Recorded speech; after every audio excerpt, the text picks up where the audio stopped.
Hello chess fans, this is Rick from Chess to Impress with coverage from the second day of the semi-finals of the 2017 Women's World Championships held in Tehran in Iran. The two semi-finals, the first one is Grandmaster Harika Dronavalli from India against Women Grandmaster Tan Zhongyi from China. The first game was won with white by Tan Zhongyi, so Dronavalli had to win the second game to get the match into a tiebreak. The second semi-final between Grandmaster Anna Muzychuk from Ukraine and Grandmaster Alexandra Kostenyuk from Russia. In a dramatic game, Muzychuk had won the first game with black, so she only needed a draw with white. But only needing a draw is not so easy under the pressure of a World Championship. Let's first look at the Muzychuk-Kostenyuk game. White Anna Muzychuk, black Alexandra Kostenyuk, and Kostenyuk had to win this game to avoid being eliminated from the World Championships. e4 as usual by Muzychuk, and in this tournament Kostenyuk has played e5 in reply to e4, and then after knight f3 she played the Petrov defense with knight f6. But that is not a great opening in a must-win situation, so she chose c5 on the first move, the Sicilian. And after knight f3 she played e6. c4 from Muzychuk, probably surprising her opponent with that move. It's perfectly playable, of course. Knight c6, d4, c takes d4, knight takes d4, knight f6, knight c3, all normal moves. Here the main move is bishop b4, but Kostenyuk played bishop c5, a move that has been played before, but it doesn't have a great reputation. And that is for the following reason. Muzychuk took on c6, and you have to take back with the d-pawn, but then the queens come off the board. Queen takes and king takes. And again, that is not great in a must-win situation with black. You want to keep the pieces on the board, the queens on the board if possible, and complicate as much as possible. So Kostenyuk took with the b-pawn, but now there is e5, strong play from Muzychuk. Knight had to go back to its original square. Knight e4, hitting the bishop. Queen b6, knight takes, queen takes, and here Anna Muzychuk said after the game that she had considered bishop f4 to be the strongest move, but under the pressure of the World Championships and only needing a draw, she decided on queen d6 to go into the endgame.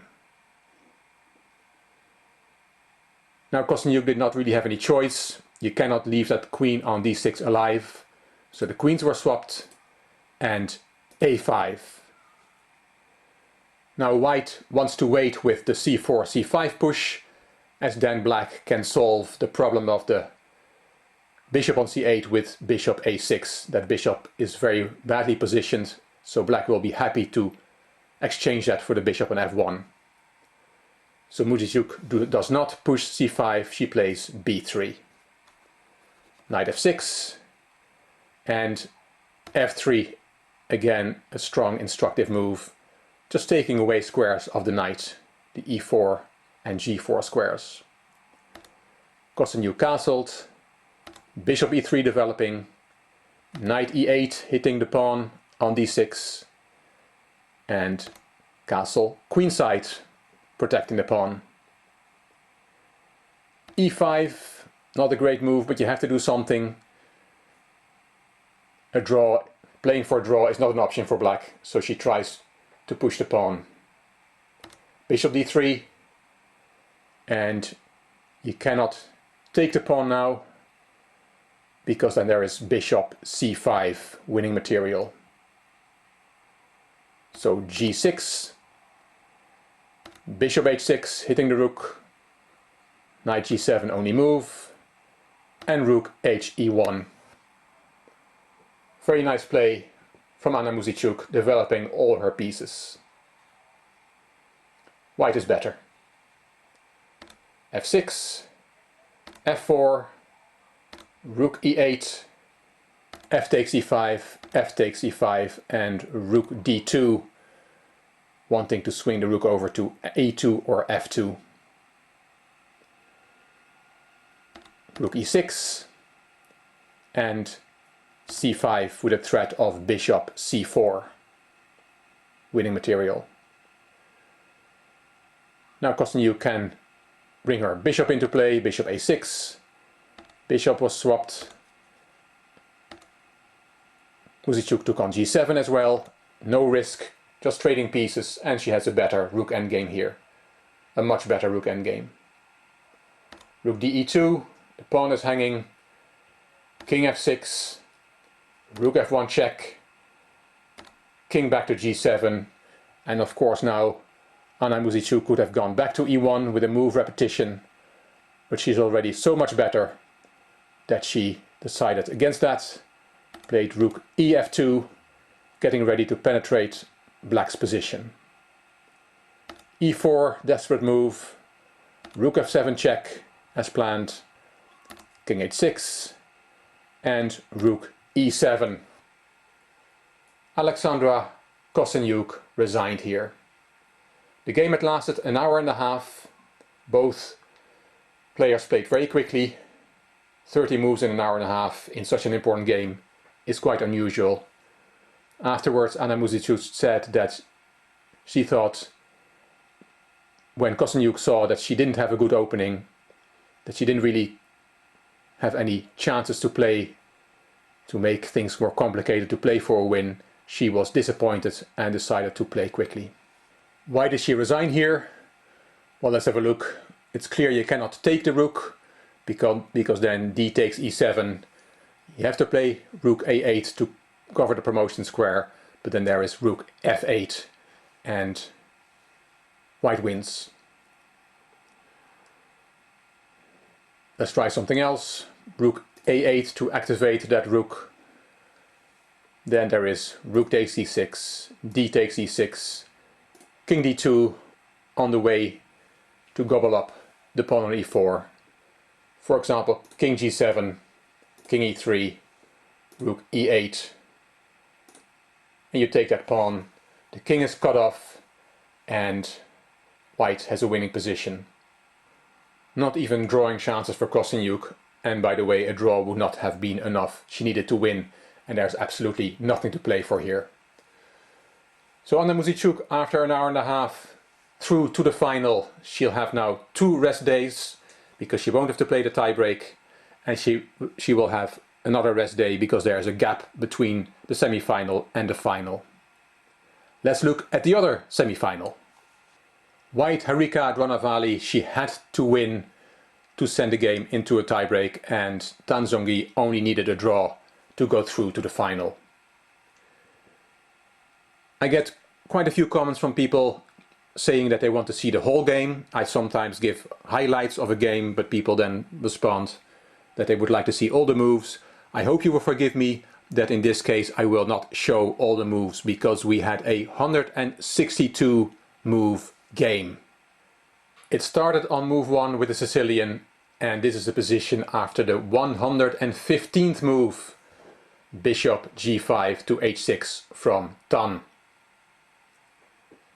White has a winning position, but Dronavalli waited with pushing the f-pawn to f4, because she knew it would be taken, and then she would have to show that she could checkmate with bishop and knight. Earlier this tournament, Grandmaster Antoaneta Stefanova from Bulgaria, previous world champion, she won the endgame with bishop and knight, but it took her quite some blood, sweat and tears to find the right move sequence to get the king into the corner of the color of the bishop. White has no choice, f4 has to be pushed, so here Harika pushed f4, Tan took on f4, and knight takes f4. This is move number 117, and now Harika has 50 moves to win this endgame. If she can't do it in 50 moves, then Tan can claim a draw based on the 50 move rule. Let's jump from move 117 to move 1, 5, 6 after king d8 to c8 from Tan. We've played this endgame for 40 moves, so Harika only has 10 more moves to close the mating net. It was clear that Harika had trouble finding the right technique, finding the right way to drive the king into the corner. The king has to go into the a8 corner or the h1 corner, the color of the bishop. Only there can it be checkmated. And of course black wants to run away from that corner, those two corners, as much as she can. Bishop d7 from Harika, and now king d8 running to the safe corner would be a big blunder, because then there is knight c6 or knight f7 checkmate, so you have to be careful of that as well.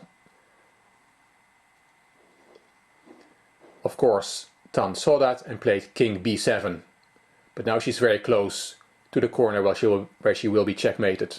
But of course Harika is running out of moves.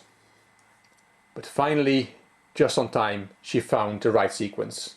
Knight c4, king a6, king c7.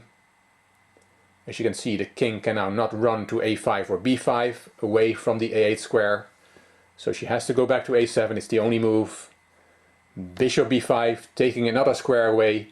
Now the king cannot not go back to a6, so king a8 only move, and knight b6 check, and still there's only one move, and the final blow, knight c8, after which Tan resigned.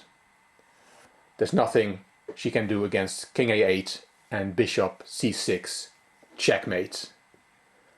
Move 162 and the checkmate would be on 163, so 4 moves before Tan could claim a draw and move on to the final.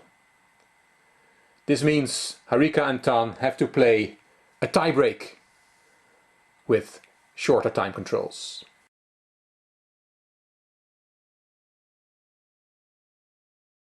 Hope you enjoyed this video. If you did, please give the video a thumbs up, please subscribe to my channel, and I'm looking forward to seeing your comments on these dramatic games.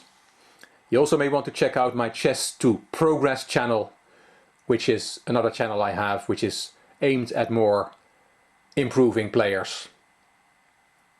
This is Rick from Chess to Impress. Thank you for watching.